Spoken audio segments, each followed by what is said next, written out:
Ethio Connect YouTube channel. ግብጽ በፈረንጆች አቆጣጠር በ2025 አዲስ የሰራተኞች ሕግ ሥራ ላይ አውላለች። ይህ ሕግ በግብጽ አገር ለሚኖሩ ስደተኞችና የውጭ አገር ሰራተኞች ምን ማለት ነው? ይህ የሰራተኞች ሕግ ግብጽ ሀገር በሚገኙ ስደተኞች ላይ የሚያመጣቸው አዎንታዊና አሉታዊ ተጽዕኖዎች ምንድናቸው? ሰላም ጤና ይስጥልኝ ውድ የዩቲዩብ ቻናል ቤተሰቦቼ።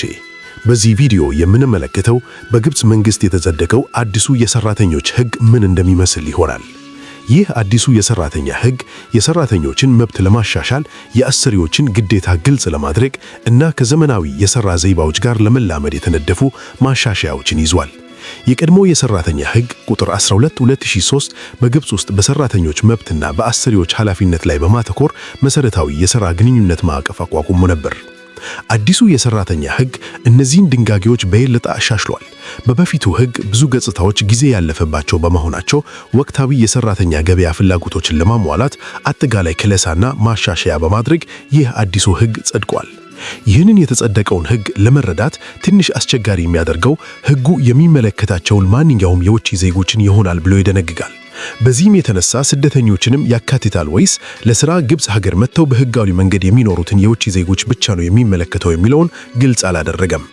ይህ ሕግ እንደ ሌሎቹ በግብጽ የተጸደቁ ሕጎች ስደተኞችና ጥገኝነት ጠያቂዎችን የውጭ ዜጎች ብሎ ነው የሚጠራቸው። ይህ በሆኑም ሕጉ ተግባራዊ የሚሆነው ለማን እንደሆነ ግልጽ አልሆነም። ይህ በመሆኑ ምክንያት ይህ ሕግ ስደተኛና ጥገኝነት ጠያቂዎችን ይመለከታል ወይስ አይመለከትም የሚለውን አፈጻጸም ለማወቅ ዩኤንኤችሲአር ከግብጽ መንግስት ምላሽ በመጠባበቅ ላይ ይገኛል። አዲሱ የግብጽ የሰራተኛ ሕግ ቁጥር 14/2025 በፈረንጆች አቆጣጠር በሴፕቴምበር 1 2025 ሥራ ላይ ውሏል። ይህ ሕግ የውጭ ሀገር ዜጎችን ጨምሮ በግብጽ ውስጥ ባሉ ሁሉም ግብጻውያን ሰራተኞች ላይ ተፈጻሚ ይሆናል።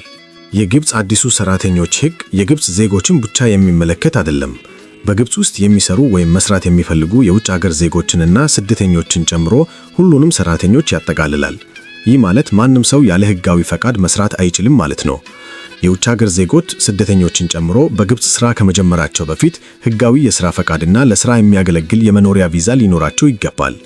አሰሪዎች ይህን ፈቃድ የሌለውን ማንኛውንም የውጭ ሀገር ዜጋ በሕጋዊ መንገድ መቅጠር አይችሉም። ይህም በሁሉም የሥራ አይነቶች ውስጥ ግዴታ ነው። ግብጽ በቅርቡ ዲሴምበር 2024 ከዩኤንኤችሲአር ወደ ግብጽ መንግስት የሚያዛውር አዲስ የጥገኝነት ሕግ አጽድቃለች። ይህ ምን ማለት ነው? ስደተኞች አሁን ዕውቅናና ሰነዶችን ለማግኘት በመንግስት የአሰራር ሂደቶች ውስጥ ማለፍ አለባቸው። ለዕውቅና ያላቸው ስደተኞች ሕጋዊ የሥራ መብቶች አሁንም በሙሉ ግልጽ ወይም የተገረጹ አይደሉም። የሥራ አይነቶችና ማን ምን መስራት ይችላል የሚለውን ስንመለከት ፈቃድ ካላችሁና መስፈርቶቹን ካሟላችሁ ማንኛውም ሥራ ለመስራት አማራጮቹ ክፍት ናቸው። በግል ሥራ መስራት፣ ተቀጥሮ መስራት፣ የኦንላይን ፍሪላንሲንግ ሥራን መስራት እንዲሁም የቤት ውስጥ ሥራን ጭምር ያጠቃልላል።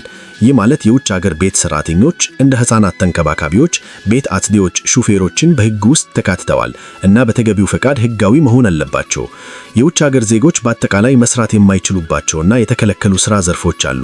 ለምሳሌ የቱሪስት አስጎብኝነት፣ የጉምሩክ አስተላለፍነት።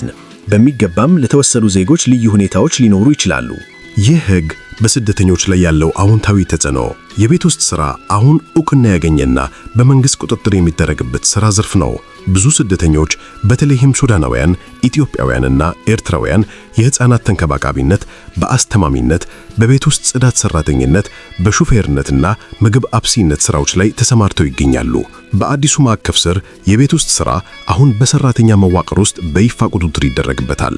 ለመጀመሪያ ጊዜ ብዙ ስደተኛ የቤት ሰራተኞች ከመደበኛ ያልሆነ ሥራ ወደ ሕጋዊ ደረጃ ሊሸጋገሩ ይችላሉ የሚል ግምት አለ። ይህ ማለት ከጥቃት የተሻለ ጥበቃ ለማግኘት፣ ግልጽ የሆነ የአሰሪዎች ኃላፊነት ለማስቀመጥ፣ ደሞዝ ካልተከፈለ ቅሬታ የማቅረብ መብት ይኖራቸዋል ማለት ነው። ይህ ሕግ በስደተኞች ላይ ያለው አሉታዊ ተጽዕኖ የሥራ ፈቃድ ከፍተኛ ወጪ። ለአብዛኞቹ ስደተኞች የፈቃድ ክፍያዎች በሺዎች የሚቆጠሩ የግብጽ ፓውንድ ሊከፍሉ ይችላሉ። እንዲሁም በየዓመቱ ለማሳደስ ተጨማሪ ወጪዎችን ይከፍላሉ። አሰሪዎች ብዙ ጊዜ ክፍያውን ለመክፈል ፈቃደኛ አይደሉም። እውነታው አብዛኞቹ ስደተኞች ዝቅተኛ ገቢ ባላቸው ሥራዎች ላይ ይሰራሉ። በወር ከ3000 እስከ 4000 የግብጽ ፓውንድ የምታገኝ የቤት ሰራተኛ የፈቃድ ክፍያዎችን መክፈል አትችልም። ይህ በሕጉና በእውነታው መካከል ከፍተኛ ልዩነት ይፈጥራል። ጥብቅ ቁጥጥርና የቅጣት ፍርሃት። አዲሱ ሕግ ፍተሻዎችንና ቅጣቶችን ይጨምራል። አንድ ስደተኛ ያለ ፈቃድ ቢሰራ አሰሪው በከፍተኛ ሁኔታ ሊቀጣ ይችላል። ሰራተኛው ለእስራት ወይም ከሀገር መባረር ሊገጥመው ይችላል። የመኖሪያ ፈቃዱ ሊወሳሰብ ይችላል። ቀደም ሲል መደበኛ ያልሆነ ሥራ በመንግስት ይታለፍ ነበር። አሁን ግን አፈጻጸሙ ጠንካራ ነው። ይህ በስደተኛ ማህበረሰቦች ውስጥ ፍርሃትን ይጨምራል። ለስደተኞች ቀጥተኛ የሥራ መብት አለመኖር። ስደተኞች ጥበቃ የሚደረግላቸው ሰዎች ቢሆኑም በራሳቸው ሥራ ውስጥ የሥራ ፈቃድ አይሰጣቸውም። ልክ እንደ ማንኛውም የውጭ ሀገር ሰራተኛ ተመሳሳይ ደንቦችን መከተል አለባቸው። የቢሮክራሲ እንቅፋቶችን ያጋጥማሉ። ስለዚህ በህጋዊ መንገድ ስደተኞች እንደ ልዩ ጥበቃ የሚገባቸው ቡድን ሳይሆን እንደ ውጭ ሀገር ሰራተኛ ነው የሚታዩት። ይህ መዋቅራዊ ችግር ይፈጥራል። ይህ ሕግ ህጋዊ የሥራ ፈቃድ ለሚኖራቸው ስደተኞችን መብታቸውን ሊጠብቅ ይችላል። ነገር ግን ህጋዊ የሥራ ፈቃድ ማግኘት የማይችሉትን ሊቀጣ ይችላል። ይህ ሕግ ስደተኞችን ያካትታል ወይስ ለሥራ ግብጽ ሀገር መጥተው በህጋዊ መንገድ የሚኖሩትን የውጭ ዜጎች ብቻ ነው የሚመለከተው የሚለውን ግልጽ አላደረገም። እንደ ሌሎቹ በግብጽ የተሰደቁ ሕጎች ስደተኞችና ጥገኝነት ጥያቄዎችን የውጭ ዜጎች ብሎ ነው የሚጠራቸው። ይህ በሆኑም ሕጉ ተግባራዊ የሚሆነው ለማን እንደሆነ ግልጽ አልሆነም። ይህ በመሆኑ ምክንያት ይህ ሕግ ስደተኛና ጥገኝነት ጥያቄዎችን ይመለከታል ወይስ አይመለከትም የሚለውን አፈጻጸም ለማወቅ አስቸጋሪ አድርጎታል። ግብጽ የሰራተኛ በዛሯን ለመቆጣጠር እየሞከረች ነው። ነገር ግን ጥያቄው ይቀጥላል።